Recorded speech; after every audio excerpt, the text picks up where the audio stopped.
ఈరోజు మనం 8వ తరగతి సాంఘిక శాస్త్రంలోని పటాల అధ్యయనం అనే పాఠ్యభాగం గురించి నేర్చుకుందాం. అయితే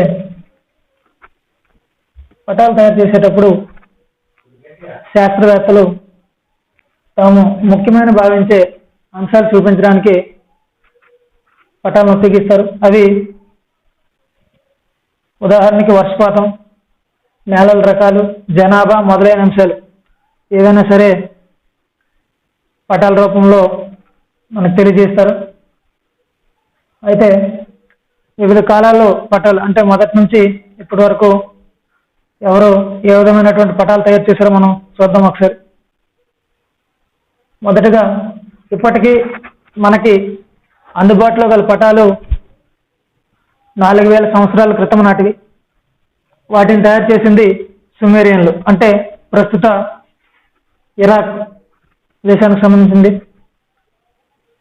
సుమేరియన్లు వాళ్ళకున్నటువంటి దేవాలయ భూములకు వచ్చిన ఆదాయాలను లెక్కించి పటాల రూపంలో భద్రపరిచేవారు. ఆ తర్వాత మొదట కొన్ని ప్రపంచ పటాలు తయారు చేసింది బాబిలోనియన్లు. బాబిలోనియన్ అనగా వారు కూడా ప్రస్తుత ఇరాక్ దేశానికి చెందినవారు. వీళ్ళు తయారు చేసినటువంటి ప్రపంచ పటాలు అనేవి 2600 సంవత్సరం క్రితం మట్టి పలకల మీద తయారు చేశారు. ఈ బాబిలోనియన్లు తయారు చేసినటువంటి పటాల్లో మధ్యలో బాబిలోన్ పట్టణాన్ని చూపించారు. అదేవిధంగా దేశం చుట్టూ, అంటే ప్రదేశం చుట్టూ ఉన్నటువంటి చేదు నది లేదా ఉప్పునీటి సముద్రం మధ్యలో 7 త్రికోణాకార దీవుల్ని చూపించడం జరిగింది వాళ్ళు తయారు చేసిన పటంలో. ఆ తర్వాత గ్రీకు శాస్త్రజ్ఞులు అయినటువంటి అనాక్సిమాండర్ మరియు మిలిటస్ దేశానికి చెందినటువంటి హెకాటియస్లు కూడాను ప్రపంచ పటాలు తయారు చేయడం జరిగింది. అయితే ఇవి ఇప్పుడు మనకు అందుబాటులో లేవు. వీళ్ళు తయారు చేసినటువంటి ప్రపంచ పటంలో ప్రపంచాన్ని 3 ఖండాలుగా విభజించారు. అవి యూరప్, లిబియా, ఆసియా. అయితే ఆ తర్వాత దగ్గర దూర ప్రాంతాల గురించి తెలుసుకోవడం కోసం, అలాగే వాటి కోసం పటాలు తయారు చేయడం కోసం ఆసక్తి చూపించిన వారిలో మొదటగా గ్రీకులు, ఆ తర్వాత రోమన్లు ఉన్నారని చెప్పుకోవచ్చు. తర్వాత అక్షాంశాలు, రేఖాంశాల ఆధారంగా పటాలు తయారు చేయడానికి గ్రీకులు ప్రయత్నించారు. వాళ్ళు ఒకే సమయంలో మిట్ట మధ్యాహ్నం అయినటువంటి ప్రాంతాలను గుర్తించి ఉత్తరం నుంచి దక్షిణముకు ఒక లైన్ గీయడం జరిగింది. దీనినే రేఖాంశం అంటారు. దీనినే మెరిడియన్ లేదా మధ్యాహ్న రేఖ అని కూడా అంటారు. తర్వాత సమాన పొడవు గల నీడలను సూచిస్తూ అక్షాంశాలను గీయడం జరిగింది. అయితే ఈ అక్షాంశాలు, రేఖాంశాలని గీయడం అంత సులువు కాదు. వీటిని తయారు చేయడానికి 2000 సంవత్సరంలో పట్టిందనమాట. అయితే ఈ అక్షాంశాలు, రేఖాంశాలు ఉపయోగించి పటాలు తయారు చేసినటువంటి వ్యక్తుల్లో మొదటి వ్యక్తి, అదే ఈ అక్షాంశాలు, రేఖాంశాలు ఉపయోగించి సవివరమైన పటాలు తయారు చేసింది టాలమీ. ఈ టాలమీ తన పటాలతో పాటు దానికి సంబంధించి కొన్ని పుస్తకాల రూపంలో కూడాను రాయడం జరిగింది. ఆ తర్వాత పటాల తయారీ కోసం అరబ్బులు టాలమీ యొక్క పుస్తకాలను ఉపయోగించుకున్నారు. అటువంటి అరబ్బుల్లో ఆల్ ఇద్రిసి ఒకరు. ఆల్ ఇద్రిసి 1154లో అరబిక్ భాషలో పటాలను తయారు చేయడం జరిగింది.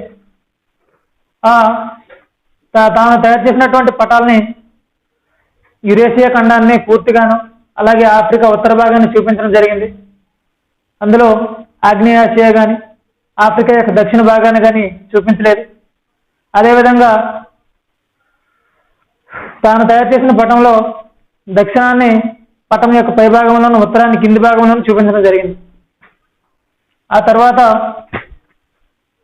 చెప్పుకోవాల్సింది చైనా చైనా వాళ్ళు యూరప్ వాళ్ళు కనుగొన్నటువంటి గుడ్ హోప్ ఆగ్రాన్ని కూడాను పటంలో చూపిస్తూ పటాలను తయారు చేశారు. 1389లో చైనా చక్రవర్తి కోసం 17 చదరపు మీటర్ల పట్టుగొట్టు పైన ఒక పటాన్ని తయారు చేసింది డామింగ్ హన్యూత్ అనే ఒక వ్యక్తి. అయితే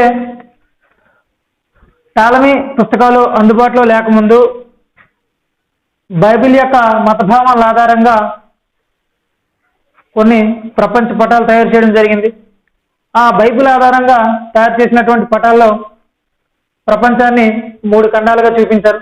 అది ఆసియా, ఆఫ్రికా, యూరప్. ఈ ఖండాల్లో యేసుక్రీస్తు జన్మస్థలమైనటువంటి జెరూసలం ఉన్నటువంటి ఆసియా ఖండాన్ని పెద్దదిగాను, మిగిలిన రెండింటిని చిన్నగానే చూపించారు. ఆ తర్వాత 1480 ప్రాంతంలో టాలమీ పుస్తకాలను కనుగొన్న తర్వాత వాటి ఆధారంగా కొత్త పటాలని ఖచ్చితమైనటువంటి దిశ కొలతల ఆధారంగా తయారు చేయడం జరిగింది. ఈ తర్వాత మనం చెప్పుకోవాల్సింది 15వ శతాబ్దంలో అరబ్బేత ప్రపంచానికి కొత్త ప్రారంభంలో కలగజేసింది టాలమీ అని చెప్పుకోవచ్చు. అప్పట్లో కాన్స్టాంటినోపుల్ సామ్రాజ్యాన్ని కొలదోసి తన స్థానంలో ఒట్టోమన్ సామ్రాజ్యం, అదే టర్కీ సామ్రాజ్యం వచ్చిన తర్వాత వాళ్ళు మధ్యధరా సముద్రం పైన ఉన్నటువంటి సముద్ర మార్గాన్ని తమ ఆధీనంలోకి తీసుకొని మూసేయడం జరిగింది. ఎప్పుడైతే ఇలా జరిగిందో ఆ తర్వాత సముద్ర మార్గాలను కనుక్కొని వేరే దేశాలకి సముద్ర మార్గాలను కనుక్కోవాలన్న ఉద్దేశంతో పశ్చిమ యూరప్ చెందినటువంటి అంటే స్పెయిన్, పోర్చుగల్, హాలాండ్, ఇంగ్లాండ్ మొదలైన దేశాల వ్యాపారస్తులు సముద్ర మార్గాల అన్వేషణలో పడ్డారు. అయితే అప్పట్లో అంటే 10వ శతాబ్దంలో ప్రముఖ వర్తక శక్తిగా ఎదిగినటువంటి దేశం హాలాండ్. సో ఆ వర్తక శక్తిగా ఎదిగినటువంటి హాలాండ్ ఈ పటాల తయారీలో నిమగ్నమైంది. ఆ డచ్ దేశ పటాల తయారీదారుల పితామహుడని గెరార్డస్ మెర్కేటర్ అని అంటాం. అతను పటాలు తయారు చేసినటువంటి విధానాన్ని అనుసరించి దానిని మెర్కేటర్ ప్రక్షేపణం అని అంటారు. అయితే భూమి గుండ్రంగా ఉంటుంది కాబట్టి దానిని పేపర్ పైన చూపించే వీలు కాదు కాబట్టి అవి అందులో కొన్ని వక్రీకరణలు అనేవి ఉండొచ్చు. ఈ విధంగా ఖండాల యొక్క పరిమాణం, దూరాల్లో వక్రీకరణలు ఉన్నప్పటికీ వాటి యొక్క ఆకారము, దిశ సరిగ్గా చూపించే విధానాన్ని మెర్కేటర్ ప్రక్షేపణం అని అంటారు. వలసల ఏర్పాటు, అన్వేషణలు, సైనిక వినియోగ పటాలు తయారు ఏ విధంగా చేశారో చూద్దాం. యూరప్ దేశాలు ఇతర ఖండాల్లోని దేశాలను తమ వలస దేశాలుగా ఏర్పాటు చేసుకోవడంతో ఆ ప్రదేశాల్లో ఉన్నటువంటి పరిస్థితులు ఏ విధంగా ఉన్నాయో, ప్రజలు ఏ విధంగా ఉన్నారో తెలుసుకోవాల్సిన అవసరం ఏర్పడింది. అందుకోసం వీళ్ళు పటాలు తయారు చేసే వారిని బృందాలుగా ఆయా దేశాలకు పంపించి శాస్త్రీయంగా అధ్యయనం చేయాలని కోరారు. వాళ్ళు ఆ ప్రదేశాల్లో ఉన్నటువంటి వాతావరణ పరిస్థితులు, అదేవిధంగా ప్రజల యొక్క పరిస్థితులన్నీ కూడాను అధ్యయనం చేసి పటాలు తయారు చేయడం జరిగింది. అదేవిధంగా మన భారతదేశంలో చూసుకుంటే భారతదేశ సర్వేక్షణ శాఖను ఏర్పాటు చేసి ఆ సర్వేక్షణ శాఖకు సర్వేయర్ జనరల్గా జేమ్స్ రెన్నెల్ ఏర్పాటు చేశారు. ఆ జేమ్స్ రెన్నెల్ భారతదేశాన్ని సర్వే చేసి ఆ సర్వే ఆధారంగా మొట్టమొదట భారతదేశంలో బెంగాల్ పటాన్ని తయారు చేశారు. ఆ తర్వాత ప్రపంచంలోనే అత్యంత ముఖ్యమైనటువంటి సర్వే 1802లో జరిగింది. ఈ సర్వే చేసినటువంటి వ్యక్తి విలియం లాంప్టన్. ఈ సర్వేని భారతదేశంలోని చెన్నై సముద్ర తీరం వద్ద మొదలుపెట్టి హిమాలయాల వరకు వివిధ ప్రదేశాల యొక్క ఎత్తుల్ని కొలవడం జరిగింది. ఈ సర్వేలోనే ప్రపంచంలోనే అత్యంత ఎత్తైన పర్వతం ఎవరెస్ట్ పర్వతం అని నిరూపితమైంది. కాబట్టి ఆ సర్వేని పూర్తి చేసినటువంటి ఆ సర్వేలో ఆ ఎవరెస్ట్ పర్వతం యొక్క ఎత్తుని కొలిచిన జార్జ్ ఎవరెస్ట్ పేరు మీద దానికి ఎవరెస్ట్ అని పేరు పెట్టారు. ఏ ప్రదేశం యొక్క ఎత్తునైనా సముద్ర మట్టం నుంచి కొలవడం జరుగుతుంది. ఈ విధంగా అందుకనే మన యొక్క భారతదేశంలో జరిగినటువంటి సర్వేని చెన్నై సముద్ర తీరం నుంచి చేశారు. తర్వాత మన కాలంలో పటాల వినియోగం అంటే ప్రస్తుతానికి ఈ పటాలను ఏ విధంగా ఉపయోగిస్తున్నారని చూసుకుంటే దేశాభివృద్ధి అలాగే ప్రణాళికల తయారీ అంటే ఒక దేశం అభివృద్ధి చెందడానికి ఎటువంటి ప్రణాళికలు తయారు చేయాలో తెలుసుకోవడానికి పటాలు ఉపయోగపడతాయి. ఉదాహరణకు ఒక ప్రాంతంలో తాగునీరు కోసం తెలుసుకోవాలనుకునేటప్పుడు ఆ ప్రాంతంలో వర్షపాతం ఏ విధంగా ఉంది, అలాగే చుట్టుపక్కల ఉన్నటువంటి నీటి వనరులు అంటే చెరువులు నదులు ఏవైనా ఉన్నాయా అని తెలుసుకొని దాని ఆధారంగా పటాలు తయారు చేస్తే అక్కడ ఉన్నటువంటి ఆ సమస్యలు తెలుసుకొని ఆ సమస్యలు పరిష్కరించడానికి వీలవుతుంది. ఆ విధంగా నేటి కాలంలో ప్రణాళికలు తయారు చేయడానికి పటాలను ఉపయోగిస్తున్నారు. ఆ పటాల్లో తయారు చేసినటువంటి పటాలు ఏదో ఒక అంశం కోసం మాత్రమే తెలియజేసినట్లయితే దాన్ని థీమాటిక్ పటాలు లేదా విషయ నిర్దేశిత పటాలు అంటాం. అందులో రాష్ట్రాలు దేశాలు మొదలైన వాటి గురించి తెలియజేసేవి రాజకీయ పటాలు అంటాం. కొండలు పేటభూములను మొదలైనటువంటి భౌగోళిక స్వరూపాలను తెలియజేసేవి భౌతిక పటాలు అంటాం. భూమి ఉపయోగించే విధానం గురించి తెలియజేసే పటాలని భూ వినియోగ పటాలు అని అంటాం. అయితే ఈ పటాల్లో ఇటువంటి ఈ భూ వినియోగ పటాలు తీసుకుంటే అందులో వివిధ ప్రాంతాలని వేరువేరుగా చూపించడానికి కొన్ని రంగులను ఉపయోగిస్తారు. అవి ఏంటంటే ఒకసారి ముదురు ఆకుపచ్చ రంగుని అడవులను సూచించడానికి, లేత ఆకుపచ్చని గడ్డి భూములను సూచించడానికి ఉపయోగిస్తారు. అదేవిధంగా వ్యవసాయానికి అనువైన భూములను సూచించడానికి గోధుమ రంగు లేదా మట్టి రంగు, పసుపు పచ్చ రంగుని నైసర్గిక పటాల్లో అయితే పంటలు సాగుతున్న ప్రాంతాలని, ఇతర పటాల్లో అయితే పేట భూములు చిత్తడి నేలలు మొదలైన చూపించడానికి ఉపయోగిస్తాం.